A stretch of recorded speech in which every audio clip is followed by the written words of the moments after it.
I'm Michelle Pearson. I'm at Hulstrom Options School in the Adams 12 School District.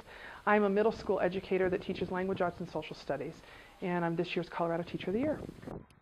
We actually had a large conversation about the government shutdown that's been happening, and it's in the news at this time, and I think our children are very aware of the economy in Colorado, the impact of what it's having on families.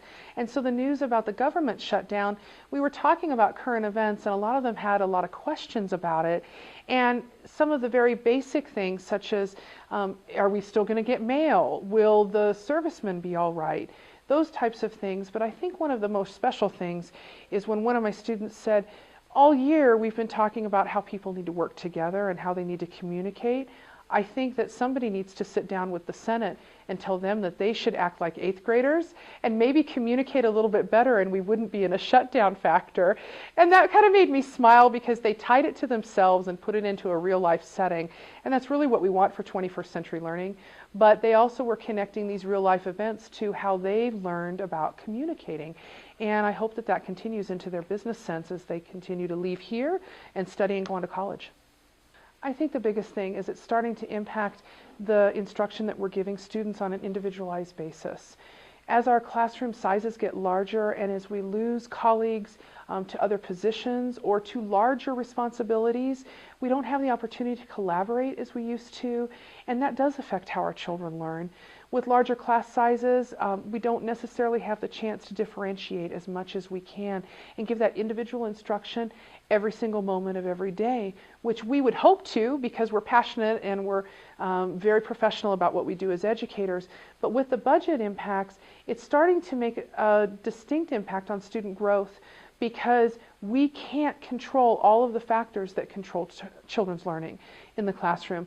As our support professionals, our librarians, all of these other people that build the whole life of a student in a school are removed from that situation or their job responsibilities change, then our students don't have that one-on-one contact that makes a difference in how they learn. Yeah. In a smaller classroom, we as teachers can really make sure that we're keeping tabs on every single student as we move around the room, as we work with them, as they work together, as our students' needs drive our instruction along with our standards. But as those numbers get older, we can't hit every child in every classroom. The children are aware of that. And I think one of the biggest things I'm concerned about is not only our high-need students and our low-need students, but those students that are in the middle, those bubble kids, the kids that are really right on the edge of being exceptional. It's that little bit of extra push that makes them exceptional that we can hope to give them every day, but we may not be able to give if we have too many students that we're having to address in the classroom at one time, and therefore they end up falling through the cracks. The kids understand that. They see it and they know it because they will hide in the shadows so that they don't get called on. They don't have to participate necessarily. And so it's up to us to encourage that as professionals, but it's going to be harder as our class sizes continue to grow. There's tremendous anxiety among our profession, and I've been across the state working with teachers all over Colorado and in my own building. Our building is feeling tremendous impact because of the loss of our Colorado Librarian of the Year, who works collaboratively every week with every one of us. That's a tremendous impact. We're a small family here at my school, and our parents realize that this is going to impact their students.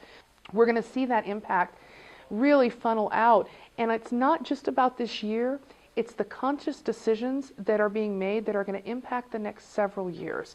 Because the decisions made here will impact student growth and learning for the next 2 to 3 years minimum. And it's not just about now, it's about the future.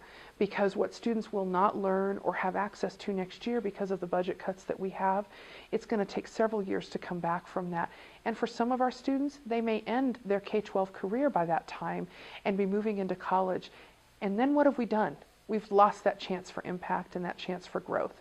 So I think we really need to be proactive and thoughtful about what's happening with these decisions.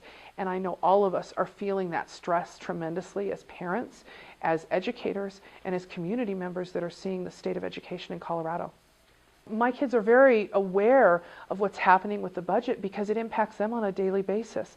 They're asking, what clubs can I be involved in? What sports can I be involved in? Are these opportunities still available to me? Will I have this teacher? Will I be able to work with my librarian because she supported me in the projects that I've done in the past?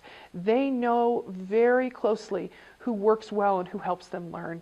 And they also are very involved in their community and their sports. So when those things change because of budget, that makes a difference. And sometimes it's even the more simple changes, such as transportation. Our students are feeling very much the impact on transportation because we have a lot of students in a lot of schools in Colorado that are driven to their school, or that have to walk, or that have to take a bus. And when that bus transportation is gone, it can be a distinct hardship on their families, especially when both parents work and it's a difficulty for them to get to the school that they're used to being at. And so that impacts their education, and they're very much aware of that and talk about it. We're seeing a tremendous impact on our profession. We have amazing teachers, gifted upcoming teachers that are pre-service educators.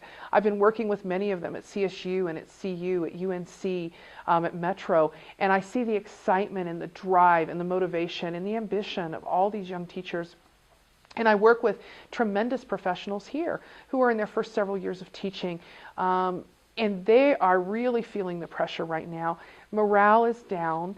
We know that, but it's really up to us collectively to bring ourselves together to keep that morale up so that we can live with passion about what we teach, so that that passion exudes to our kids, because that's what makes them excited to learn. But it's hard to walk into a pre-service education situation and talk to our new and recent graduates and say, don't give up on the hope of teaching. We know you're passionate, it's what you want to do, but give it a year or two before you get a full-time job. When they have to survive with a family and have to survive themselves, teaching's being put on the back burner, and we're losing tremendous professionals because of that. As we've heard the things coming out of Wisconsin, the national discourse, some of the things that are ballying around, like teachers are overpaid with their pay and benefits compared to the private sector. They only work 9 months a year. You know, they don't have to do a good job because it's impossible to fire them. What's been the perception of you and your colleagues as you've heard things thrown around like that? Well, we've been extremely involved, and as part of the National Teacher Network that I'm involved with this year, we're seeing that impact a lot of the different states. But I will say that most teachers will ask anybody who's making that statement to step into their shoes for a day, work as a teacher for a week, see what it's like to be here, and then see what those summers mandate, what we really need to do to continue our recertification, continue our preparation as educators, and really have a conversation about that. Because I think a lot of this conversation comes from misinformation or from misperception.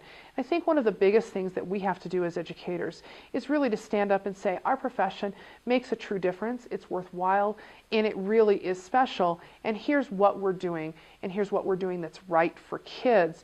And make sure that some of those misconceptions are eliminated in the future so that our profession can continue to rise up to the occasion and rise up to what our students need to learn. That said, I think Colorado is on a nice turn with reevaluating how they evaluate educators, and we have a very hard-working council that's working to determine what best practice is in evaluation for educators.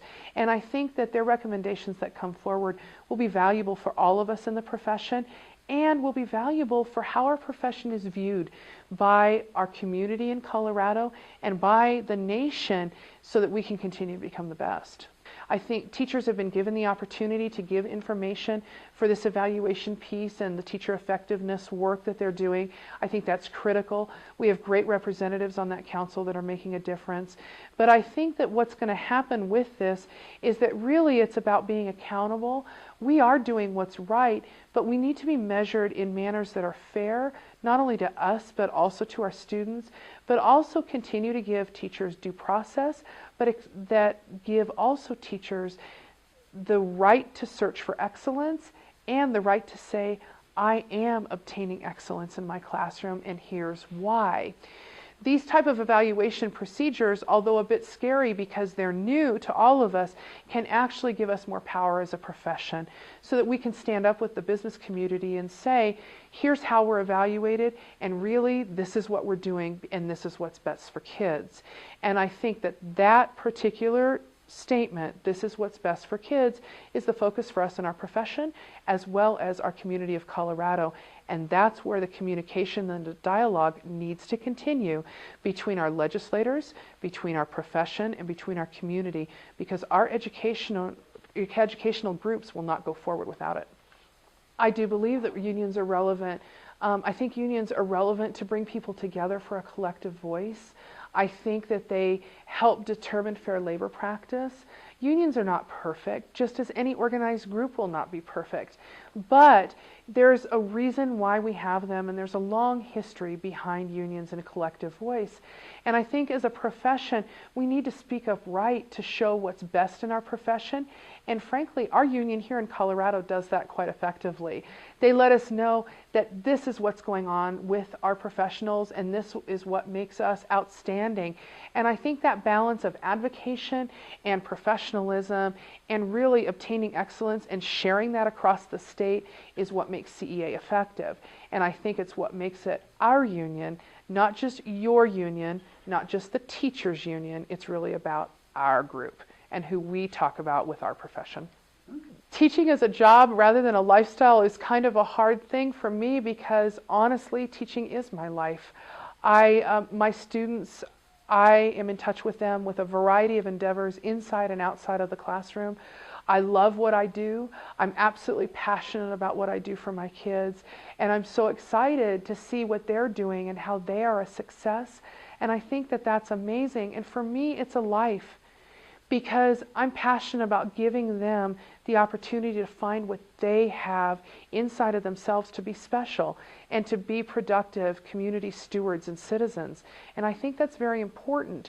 And so for me, it's not about coming to a job. It's about coming to a life every single day, and there's something to be learned every day and something to be reached for every day. And along with students and with the community, I think that we as teachers do that. So far, being Colorado Teacher of the Year has been tremendously exciting, mostly because I have the distinct pleasure of representing the voice of Colorado teachers. For me, this award was not about being recognized as a teacher just alone. I am a representative of what's best in Colorado, and that's my colleagues. And so being Teacher of the Year is a tremendous, wonderful honor.